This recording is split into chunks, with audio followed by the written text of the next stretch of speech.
4 लोग पूरे पाकिस्तान में। बिल्कुल ब्लीक हालात हैं इसके।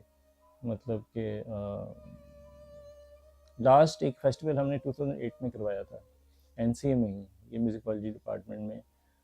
तो उस time we manage to, I think हमने 8 सारंगी प्लेयरों को बुला लिया था, शायद एक आधे रह गए थे, 9 टोटल होंगे। सो वो 9 के हालात भी बुरे थे, उनमें एक मैं था जिसने अभी बिल्कुल शुरू ही किया था। सो अब 4 हैं तो बाकी फौत हो गए। 17 ईयर्स में कोई सारंगी प्लेयर नहीं है, किसी ने नहीं सीखी। और अगर नहीं सीखेंगे तो अल्टीमेटली ख़त्म हो जाएगी एक्चुअली ना। तो और ये भी ज़रूरी है कि यहाँ पे हमारे को उस तरह का बड़ा उस्ताद नहीं रह गया जिसको हम उस्ताद कहें सारंगी का ना, जिसके बाद हम जाके बैठे हैं प्रॉपर सीखें। जिस तरह हम उस्ताद कहते हैं किसी को, तो हम में से कोई भी उस्ताद नहीं। सारंगी है ये दुनिया का मैंने नहीं देखा कोई और साज, शायद किसी ट्रेडिशन में कोई एथनिक साज ऐसा हो, ये भी हो सकता है, इसलिए मैं नहीं कह सकता, लेकिन खुद नहीं देखा इसलिए आई एम नॉट श्योर। सारी ऑर्नामेंटेशन निकल आती है, ठीक है ना। इसलिए अगर एक साज सबसे अच्छी वोकल को गायकी को रिपीट कर रहा है तो ज़ाहिर उसने इंटेग्रल पार्ट तो बनना ही है, ठीक है ना। और ये बड़े डीप रूटेड है ज़मीन के साथ, तो फोक से निकला हुआ है।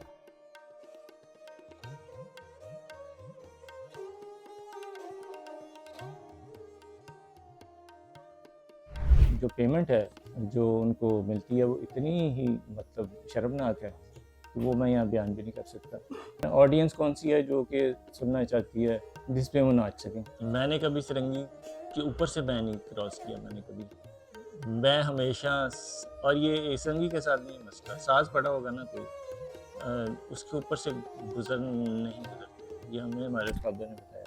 कंफर्टेबल जब भी अकेला हूँ या कुछ तो सारंगी जब पे ना बजा ली जाए, जब तो नहीं सुकून आता। इंटेलेक्चुअली हम डिप्राइव्ड हैं ना, अच्छा हम सुनने की हमारे में कैपेसिटी रह गई है ना, अच्छा देखने की कैपेसिटी रह गई है ना, अच्छा पढ़ने की कैपेसिटी रह गई है। मैं बहुत लोगों से मिला हूँ अपने रिसर्च में, उनकी फैमिली से मिला हूँ जो म्यूज़िक करते ही नहीं है और वो अपने आप को छुपाते फिरते हैं हम म्यूजिशियन। और लेकिन अंदर की बात जब मेरे साथ कंफर्टेबल हो जाते थे तो दे स्टार्ट टेलिंग मी ना कि क्या हम पे गुजरी है।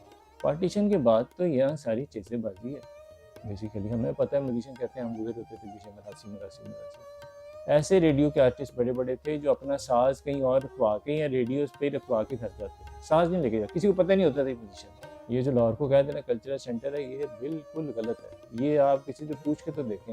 अभी भी हमारा एक सारंगिया था, वो किसी और महल्ले चला गया, उसके बाद उन्होंने अगले देखा 3 उसे उन्होंने पता लगा वो रियाज करता था, उन्होंने अगले महीने उसको कहा चल बेटा निकलो यहाँ से, किराए पर उन्होंने लिया हुआ, ये कंजर खाने में चले गए। फिर वो क्लासिकल का इंटीग्रल पार्ट है, क्योंकि ये इस साल से बेहतर कोई हमारा ख्याल को रिप्रेजेंट नहीं करता। इस सारंगी में कोई 35 या 36 रेजोनेटिंग स्ट्रिंग है, ठीक है ना। ये देखें, ये 12 का ये सेट है, ठीक है, जो 2 ब्रिजेस से गुजर रहा है।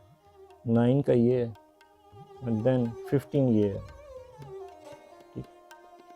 तो अगर टोटल आप करें तो अगर मैं प्लेइंग स्ट्रिंग्स को भी मिला लूँ तो मुझे एक चीज़ बजाने के लिए I have to tune around 38 और 39 स्ट्रिंग्स।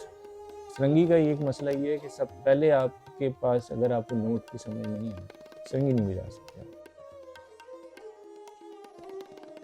आप एक ख़ास लेवल पे ये नहीं कह सकते यार मैंने ये नोट भी सीखना है और मैंने सारंगी भी सीखनी है, ऐसे नहीं होगा। आप एक ख़ास लेवल पे आपको म्यूज़िक की थोड़ी सी समझ होगी, नोट ठीक लगा या गलत लग रहा है या क्या मैं बजा रहा हूँ। जितना गला कवर करेगा ना उतना ही कवर कर लेगा। एक ऐसा प्रोग्राम शुरू करना चाहिए जिसमें स्टाइपेंड दिया जाए, और जो बच्चे इंटरेस्टेड हैं उनको अर्ली एज में रखा जाए, टीन्स में कर लें, अर्ली टीन्स में, या इवन अगर साथ ऐसे टीन्स भी हो जाए तो ठीक है।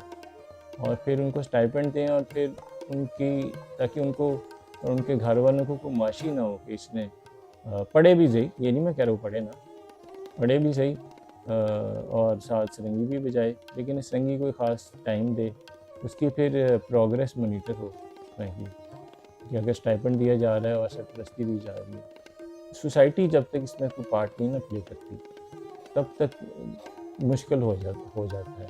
लेकिन वो कब उसने करना है उसका वेट करना बड़ा मुश्किल काम है। जो सीखना चाहते हैं उनको मैं कहता हूँ कि यार ये ना डरो, मुश्किल है, आएगा नहीं, आगे क्या बनेगा। अभी यार जब छलांगे लगा दिए तो ठहरो, डूबो, समुंदर है इसमें डूबो देख कर, फिर क्या सोचना। पैशन में अगर यार यही बात है ना कि आप पैशन में अगर सोचने बैठ गए तो फिर कुछ नहीं होना, फिर वो पैशन ही नहीं है। मेरा जाती ख्याल है वो कोई पैशन नहीं है जो आपको सोच में डाल।